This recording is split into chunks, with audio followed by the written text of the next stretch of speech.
Hi everyone, my name is Ali Manning from Vintage Page Designs and the Handmade Book Club, and I have a really exciting announcement for you today.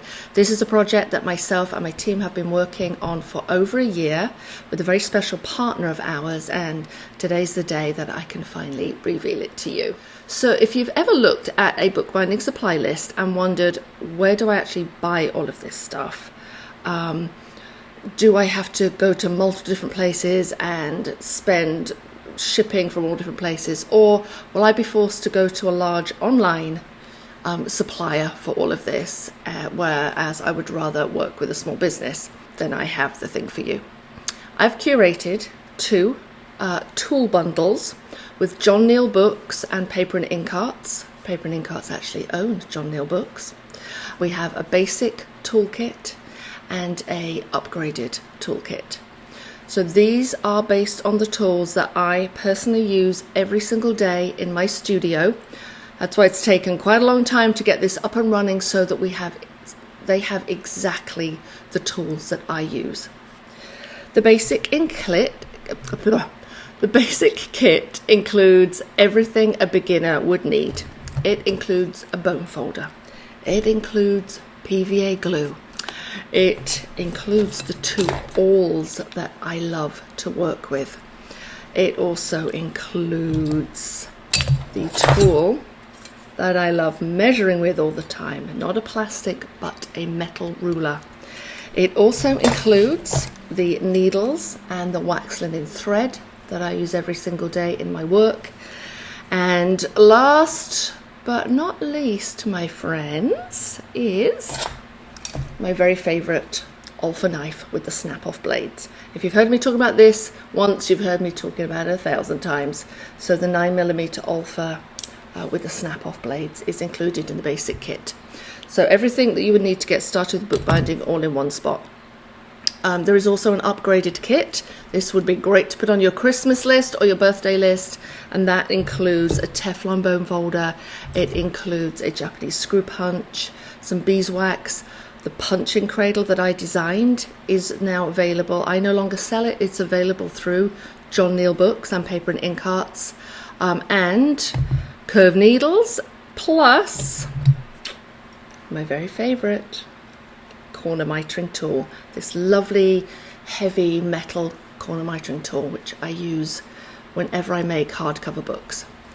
There's a 10% discount, bundle discount, as a thank you when you buy the bundle, and the first 50 people to purchase one of the kits will receive a free Handmade Book Club tote bag. This is a really nice tote bag. It's lovely and thick with big thick handles, so perfect to take with you to your next retreat or your next class. However, folks, I want to be super clear. This is not an affiliate partnership. I or my company is not earning any affiliate commission from these kits. I put this together because I want it to make it easier for our community to find good tools in one place, to support a small business who has excellent customer service, and to save you from ordering from lots of different sources. So I want to show you how to use some of these tools that I recommend. Let's start out with the triangle. You can use this as a ruler, and it has inches and centimeters on it, but the main reason I use this is so that we can get nice square edges. And by that I mean, if I have a piece of book board and I want to cut a nice cover, do you see how sort of roughed up this edge is, and it isn't necessarily square? So, you know, when we make a book, we want these angles here to be right angles. We certainly don't want them, you know, to be slightly off, otherwise that won't look good. So we want to make sure that all of our angles are straight. So we would go in and use the triangle, and we can like mark our first right angle right there, going through. Make sure you can see that. And now I know that I have got a nice right angle on that. Another example of where I might need a right angle is with a signature. When we fold a signature over, we often have something called an overhang, which a lot of people really like to trim off. And if you don't have a paper cutter, you can use a knife and a ruler. And this is where one of these comes in really handy. You line up the top edge with the top edge of the signature so that it's flush. And then we know if we draw and cut down this line here, that it's going to be a perfect right angle. What we don't want is a signature, that's at a slant. So the best practice really is to mark with a pencil and then push the triangle upwards, because if we just line this up here and pull towards us, this may shift a little bit. So it's best to draw it in first, and then having the top of this triangle higher gives us a little more purchase and it makes it a little steadier. And then we can go in and trim off this foredge. However, what I'm noticing is in my 9mm Alpha blade, which is also in the John Neal / Paper and Ink Arts kit, is that my blade is a little bit dull.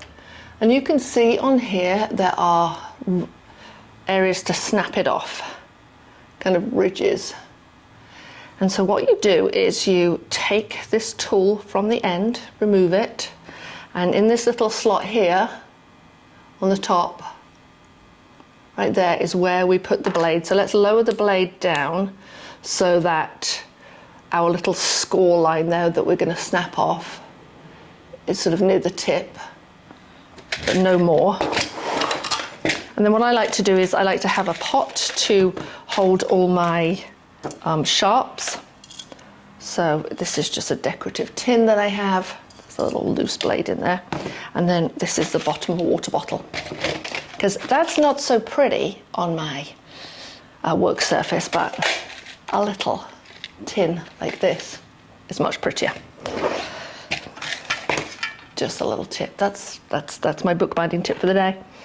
Okay, so hold this over here and just but sort of lean away, because sometimes these do like spring and then you don't want that anywhere near your eyes. So just turn your face away and very carefully snap. The blade snaps off. Oops. Look at me. I'm always an accident waiting to happen, honestly.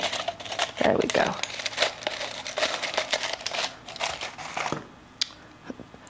Don't do what I do and drop that in. The blade goes in there. Put this back on and then go upwards. And remember, you can get replacement blades for these in, I think, packs of at least 100, and Paper and Ink Arts also has those as well. All right, back to what we were doing. We drew this line, we moved up our metal triangle so that it's more stable, and then with this lovely sharp blade we trim up the signature. So those are just two of many things that you can do with this triangle. It's amazing.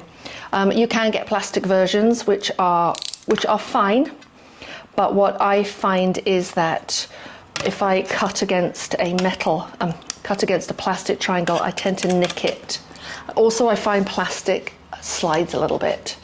So this really is my tool of choice, and it's really not, I don't think it's more expensive than the plastic ones, and I'm really, really glad that this is in the kit. In the advanced kit, there are a couple of things I'd really love to demo for you, because I might get a lot of questions about that.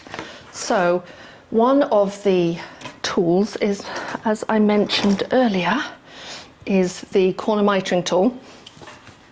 There are two primary ways that I use this.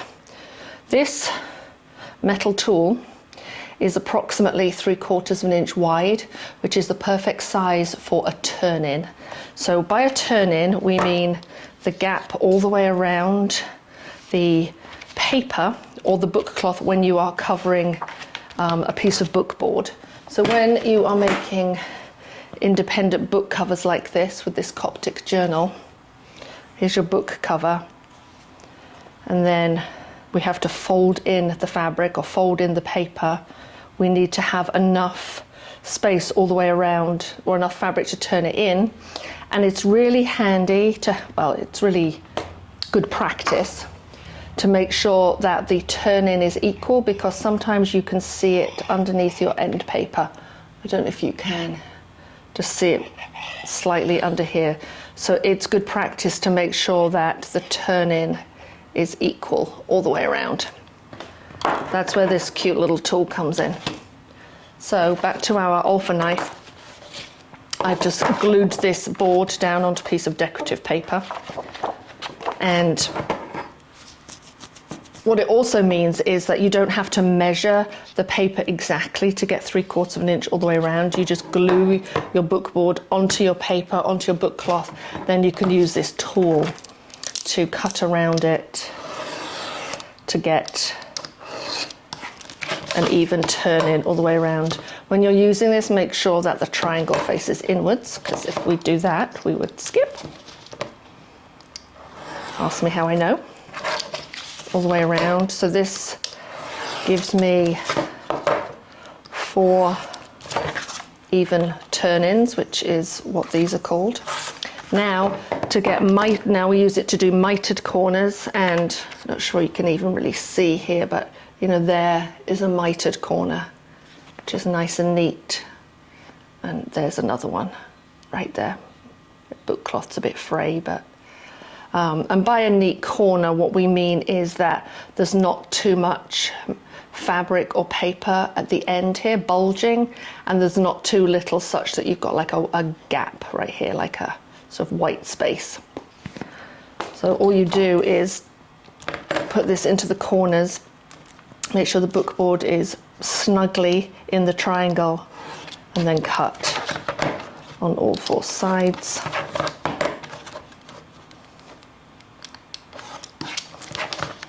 Like that. Then when it comes to doing your neat corners, you fold this over, you glue it, fold this side and glue it, and then push these corners in, and it'll give you a really nicely mitered corner, just like that. And they're all even and the same. Can't live without this. It's an amazing tool. It's also quite heavy, which is very nice for when you're cutting against it.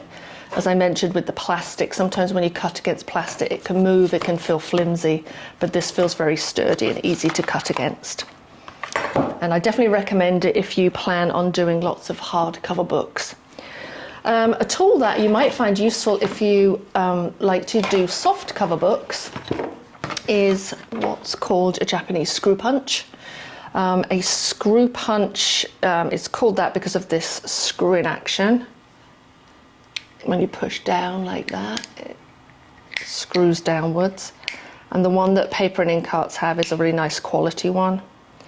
And it has little drill bits in it, which have different sizes. So I believe Paper and Ink Arts comes with 2 sizes, and then you can purchase other sizes as well. So you can see this one's got a larger one, this one's got a smaller one. So they come in different, like I said, different sizes. And if they get filled with paper, you just push them through with an awl on one side or the other. Oh, there you go. All the little pieces fall out. There we go. There we are. You can kind of see the hole there. Hopefully. And then to change a drill bit, or replace this one, just put the drill bit into the top and then screw this on, this little chuck, and tighten it. And the way to use it is always protect your work surface with something, because you don't want little holes in your self-healing cutting mat. I just use a piece of old book board. And it's best to stand up when you do this, because you need to put quite a lot of force behind it. And if you stand up, then it puts less strain on your wrist. Some of the action can be like coming from your shoulder.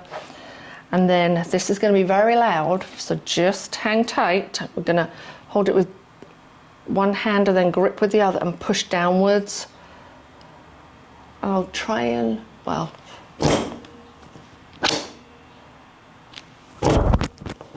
what happens is it pulls out a little piece of leather or piece of book board or whatever it is that you're working with. And you can see how thick that was. Sometimes you have to go down twice. This I may have been using this bit for quite a while, so it may be a tiny bit dull. And why might you want to use one of these? Why is this in the more advanced bundle? You can see how neat that hole is. If I just went through with an awl, that's not a particularly neat hole. I'll probably use a bigger awl. Let's try this one. That is not quite as neat a hole. Not the end of the world, but it will give you a nicer look. And also, well, you can see here in this book, I use the screw punch to create the holes in this. I forget what this binding is called. I'll remember one of these days. You can see these holes look neater, but there's also a lot of them.